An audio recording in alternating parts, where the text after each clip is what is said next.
Hey folks, this is Jake Davis, and today I'm going to bring you a picture show Soapbox, and we're going to talk about Star Wars, past, present, and future. I'm going to just try to power through this, go as fast as I can, because there's a lot to talk about. First off, the reason I'm doing a Soapbox about Star Wars, opposed to a top 5, is that between the 8 chapters, or episodes, sorry, the two Disney side films. There's 2 Ewok movies that didn't get theatrical releases here. They got theatrical releases in some other country, maybe other countries, but not here. And there's a cartoon, which is tied into, well, it's all tied into each other. But the cartoon is part of the Clone Wars cartoon show from Cartoon Network. Which is, I think, the only one of all of them that was released by Warner Brothers. So those plus the upcoming film, Episode 9, The Rise of Skywalker, which I think is a shitty title. Overall, there's 14 movies there, and 3 of which I have not seen. Now, there's lots of people who just dive into Star Wars lore, and I've never been one of those kind of people, even though I do like the franchise very much. But I've seen just scarce episodes of Clone Wars. I never caught Star Wars Rebels. I've played a couple of Star Wars games. I can't say with confidence I ever read any Star Wars novels or comic books. But the interesting thing about it is that this is all tied in to each other. There's consistencies. So much of that outside of the films is considered canon. And people love Boba Fett, but if you've only seen the movies, you're like, fucking why? What'd this guy do other than kind of look cool? So anyhow, with the past, I would just my first experience of Star Wars was, I was born in late 84. So the film, the original trilogy was already over, and by the time I was old enough to get into the movies, the Batman, Dick Tracy, those things were really popular. Rambo, and of course all the great horror franchises at the time were not really great. Some shitty franchises, but such iconic, memorable characters like Freddy, Jason, Chucky. So when I don't even remember not even sure I ever heard it's Star Wars. So I was about 5 or 6 years old, and I see Return of the Jedi on cable. And my dad tells me, this is part 3 of this series, and it's all this kind of stuff. And I was like, oh man, I had to see it now. Say hi, Annie. So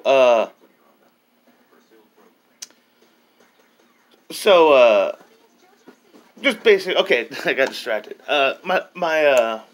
My opinions of the original films, the original 20th century Fox George Lucas movies, and even though I don't know if people really know too much about this, but I've always thought it was kind of fascinating that George Lucas wanted to do Flash Gordon, couldn't get his hands on couldn't get the rights for Flash Gordon, so fuck it, he made his own Flash Gordon, which is now more popular than Flash Gordon or Buck Rogers or any of the characters that he kind of lifted and used for inspiration for Star Wars. So, first Star Wars movie, which, just gonna say it, put it out there now, a lot of people call it A New Hope. I don't, that's not the name of the film. If you can, even if it's not, stretch out for the bigger modern TVs, if you can get a hold of that print of the original Star Wars, that's the one to watch, man, that's the one to watch. Those effects are still amazing, brilliant, game-changing effects by John Dykstra, and, for me personally, it's my favorite in the saga. It's when Darth Vader's so interesting, compelling because he's mysterious, and the more we know about him later, the less interesting he gets, the more obnoxious and unlikable a character he really becomes. I understand he's supposed to be the bad guy, but he goes from this really cool bad guy to this really whiny bad guy. So then we got. Well, maybe say a little bit more. Star Wars, legendary. All the actors are terrific. Like I said, the effects were amazing. Oscar-winning costume designs for that film, and it was also nominated for Best Picture. It was, when it came out, the most successful film ever made, and it wasn't George Lucas's first hit either. I don't know how well people don't really talk about American Graffiti anymore, but it was a big hit about maybe 5 years before Star Wars, and Lucas even got nominated for Best Director for it. So he was up and coming. People were talking about him. So it's not like he came out of nowhere with Star Wars. So yeah, Star Wars comes out and it's great. Now could say I always thought the trench ending was long, and actually for some reason I misremembered it for years, because when I saw it when I was really younger, I didn't really revisit the movies much at all until I saw the special editions. And when the special editions came out, that's kind of when I really got into Star Wars. Around '97, I didn't like the special editions, but I started to appreciate the franchise more. The trilogy at the time. But it was so weird. I had almost forgotten about the trench fight. I had in my mind that, the movie ends with Obi-Wan Kenobi getting killed, and then it's over. But it's not. There's another 20 minutes of movie. It's so weird. I guess Mandela effect. So, of course, it's also really cool to point out that, everybody now knows who Mark Hamill is because of Luke Skywalker and as the Joker on TV, and of course, Harrison Ford is a legend, Hollywood legend. At the time, Peter Cushing and Alec Guinness were the movie stars when this movie originally came out. I think that's kind of cool because, fucking Harrison Ford's in this movie. So Empire. Now, of course, Empire, it is the blueprint. It is the standard how to make an exciting action movie. The story is driven by the action, by the set pieces, and it's a fun movie. And while Lucas gets most, if not all, the praise for the original films, you want to point out that, Irvin Kershner, I think his name was, did a terrific job directing Empire, and was also written by Lee Brackett, or co-written by Lee Brackett, who is an excellent writer. She wrote Rio Bravo with John Wayne, great film. And that film itself was a big inspiration on guys like George Lucas and John Carpenter. And she was a great writer for adventure films and thrillers. But yeah, Empire's terrific. The Battle of Hoth. As many times as I've seen Empire, and as great as Lando Calrissian is, the truth is, once they leave Hoth, it's shit, man. All the coolest shit in this movie we've already seen. You know what I mean? The I Am Your Father thing, it's a great scene, but the Hoth scene was so fucking cool. The battle, with the Imperial Walkers. I know they spent 30 minutes on the Hoth, but you know what I mean. Return of the Jedi. I've never been a fan of Return of the Jedi. Once again, the John Carter of Mars kind of stuff that they do at the beginning with Jabba the Hutt. All that's great. That is just a whole great, wonderful sequence.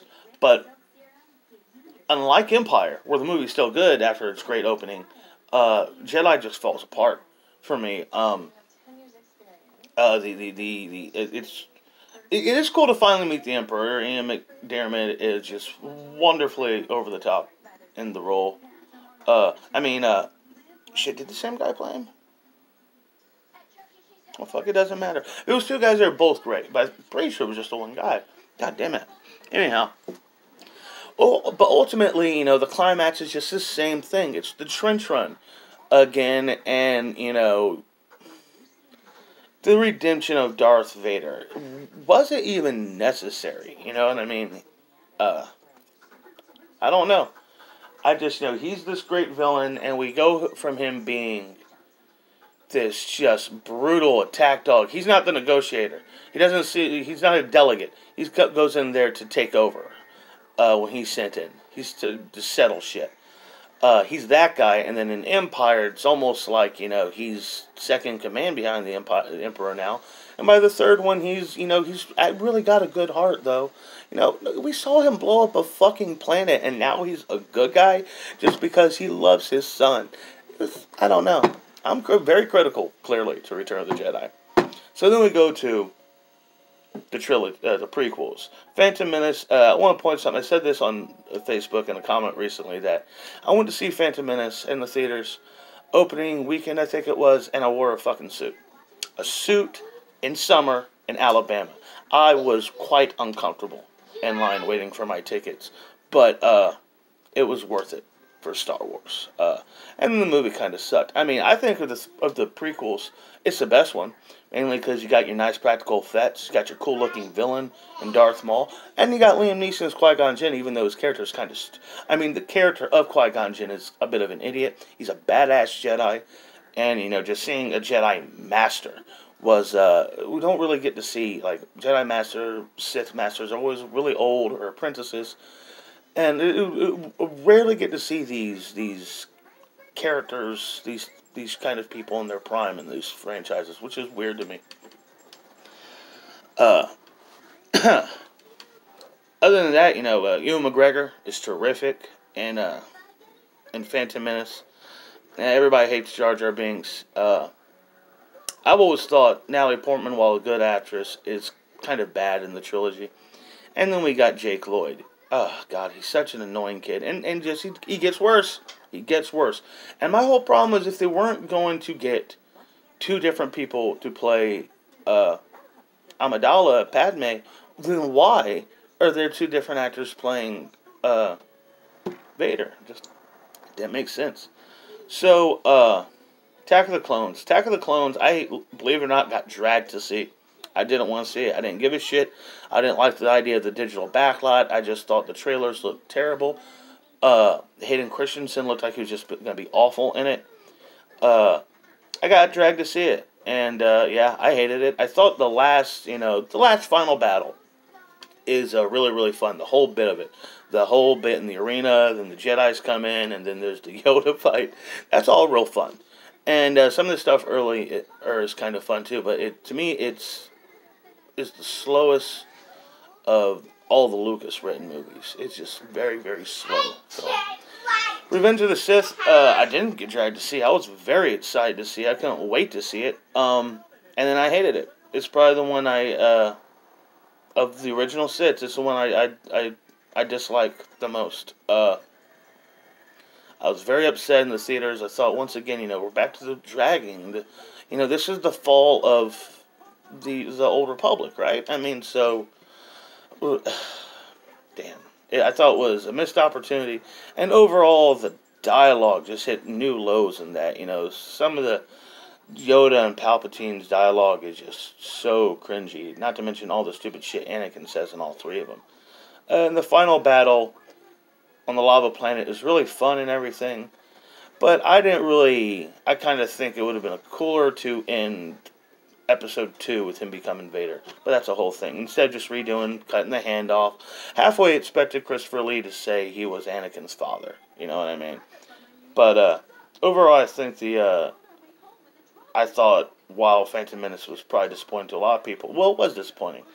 But I thought it showed a lot more promise than what we got for the next two. Now to the present. Oh, God, this is going to go long. Well, probably knew it was going to go long. But, okay, first off, Disney gets it. I think they spent like $4 billion on the Star Wars rights, which is, yeah, it's that valuable. So, J.J. Abrams makes Force Awakens, and tell you the truth, I haven't seen it since I saw Last Jedi, but I loved it. I really, really loved it. I thought Adam Driver as Kylo Ren was the best Star Wars villain we've seen yet. It's nice to see one actor play a Star Wars, play a Sith Lord. We hadn't really gotten to see that yet. Like I said, in their prime, he was great in it. Really good villain. And when he takes off his mask, he's not scarred, he's not rugged, he's just so unassuming looking, which made him all more effective, which is also why he should have been wearing the mask in the sequel. A lot of people complain about Rey, kind of call her, what's the phrase, Mary Sue?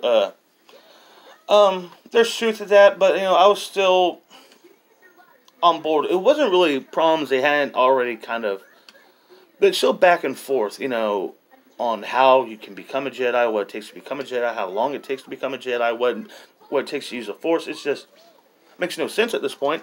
So just go with whatever the fuck they give you. I love the return to practical effects and prosthetic makeup.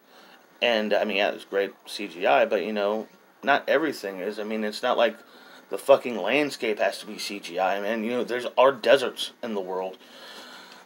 But it was, yeah, I loved Force Awakens when it came out. The Starkiller base was stupid. Not bringing back Luke Skywalker proved to be a colossal mistake. And, like, overall, even though they were shallow and kind of one-dimensional, for the most part, kind of liked all the new characters. I liked Poe Dameron. I didn't think we got enough of them. I liked John Boyega's Finn. I thought that was a good character. A lot of people bitched about him. I thought that was a good character. And ultimately, yeah, it was just kind of a fun movie. Set up something. It felt too much like, yeah, it was remaking, taking a lot of stuff from New Hope. But, goddamn, I said a New Hope. But ultimately, it was just fun. I had a really good time watching it. Last Jedi, see, I liked Last Jedi when it was on. The second the movie was over and my brain turned back on, I was like, well, they really fucked it up here. All the stuff we set up and built up to for Force Awakens was just abandoned. They totally wasted Luke Skywalker just to kill him off, even. So, now we're sitting here. We've killed off Luke Skywalker. We've killed off Han Solo. And God rest her soul, but Carrie Fisher has passed away. What the fuck are we going to do? And, a lot of people don't like the new heroes. And, okay, man. It looked like they screwed the pooch in a lot of ways. Pooch. The side films were, they both got their problems. They both got really, really cringy stuff about them. Like, bad trying to sound like Star Wars music in Rogue One. Really unlikable heroes. I didn't like the heroes. Like the villain. And, it was saved by, like, the last 15, 20 minutes of Rogue One is great. Maybe even the last 30 minutes. What? Go watch Paw Patrol. Watch the kill count. You should not be watching kill count. Anyhow, and Solo, Solo had its problems too, but in a lot of ways I thought it was the best effort Disney's done so far because it doesn't feel like a remake of one of the old movies, and I thought it was balls and ballsy to do a Star Wars film that didn't have Jedis in it.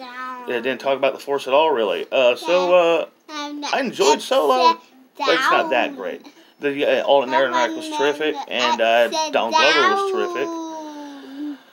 But, like I said, if you're not... I'm sitting there, I didn't watch the shows, didn't know... I thought Darth Maul got cut in half and fell into, like, a vortex, so it's like, he's dead, right? No, he's still alive. So I'm, like, all bound...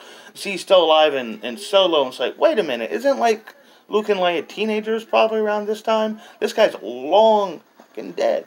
So, yeah, okay, the future. Like I said, they've killed off the heroes. The Leia's gone. And, yeah, we still got Billy D, and that's terrific. But they threw away Snoke, too, so they got to bring back Palpatine. And the title is stupid because we don't have any Skywalkers. Now they're all of us. One of them is going to be a Skywalker. I mean, I know Kylo Ren's technically the Skywalker bloodline, but his name is Solo. Actually, his name is Ren. And I'm not excited about Rise of the Skywalker. I really don't care at all. But it's going to make a lot of money, maybe. And if it doesn't, they're almost like the end of the Skywalker saga. Almost like, putting that net out now where they can pretend like, well, we wanted to end it here anyway. If nobody goes to see it or nobody likes it. It does seem like with all the money they spent and all the hype and all the stuff they went to, all these big plans, if they're wrapping it all up just 4 years in, just 7 years after they signed the ink, yeah, they definitely screwed up. And Another thing about Last Jedi was about everybody talks about Force Awakens took so much from the original Star Wars, but in the Last Jedi was no better. We have Poe Dameron's being chased by the First Order through virtually the entire length of the film, just like in Empire. Our hero is going to a desolate planet where being trained by an old Jedi in exile, just like in Empire, and what they don't get from Empire, they just do the kill off Snoke just like they killed off the Emperor um, at the end of the movie. So it's like we run through our remake material in one go here. Uh, it was just they kind of screwed stuff up, and and all the make it SJW, make it socially aware, and this kind of stuff. It's like, look, I understand some people don't see it the way I do. But to me, when I heard Oscar Isaac was going to be in the new films, was going to be one of the heroes, I didn't think, oh, great, the first Guatemalan Star Wars hero. I thought, great, Oscar Isaac is going to be in Star Wars. He's a good actor. I didn't... same thing with Samuel L. Jackson with the prequel. Samuel L. Jackson's going to play a Jedi. I didn't think, oh, finally a black Jedi. I was like, fucking Sam Jackson's going to be in Star Wars. That's cool. And, and the same thing, Billy D, it's great. Billy D, it's not great. Billy D wasn't great in Empire Strikes Back just because there's finally a black guy in Star Wars. He's great because he's a great actor playing a good role in a good movie. And just like with, it wasn't profound that he was playing Harvey Dent in the first Batman. It's just that, the fact of the matter is, despite him being black and the character of the comic being white, once you hear him in the role, he's like, that's a good choice. He fits, he works, because despite skin color, he's still what that character needed. I don't think there's a, I don't know why there's like this need to put identity concepts, politics in storytelling. Stories should tell themselves, and the hero is whoever the hero is. I mean, like, you say, if they want to make, big butt movies about women that make money, I mean, are they just been asleep all these years? They never heard of Gone with the Wind. Did they not notice how much money the Twilight and Hunger Games films I didn't like Captain Marvel, but just made a shitload of money. Wonder Woman was a ginormous hit and a really good film. Emma Watson's remake of Beauty and the Beast did extremely well. Sandra Bullock movies almost always make good money. There's others. Titanic. I mean, yeah, sure, Leonardo DiCaprio is a big star. Jack Dawson's a more memorable character, but the main character is Rose. So overall, I think the future of Star Wars is bleak, but its past was bright. And truth of all, at least in my time experience with the Star Wars films, the present has always been kind of wanting more. They've never really been totally satisfying, I guess, is my point is. Anyhow, that's my take on Star Wars, and wow, this has been my longest video. I'm not really surprised about that. I hope you guys, at least, comment, like, subscribe, share, tell me what else you want to do, because my leg's still freaking broke. All held up on that shit, man. Bogus. Anyhow, I'm Jake Davis. Tell me what you think of Star Wars. I'll catch you on the fly.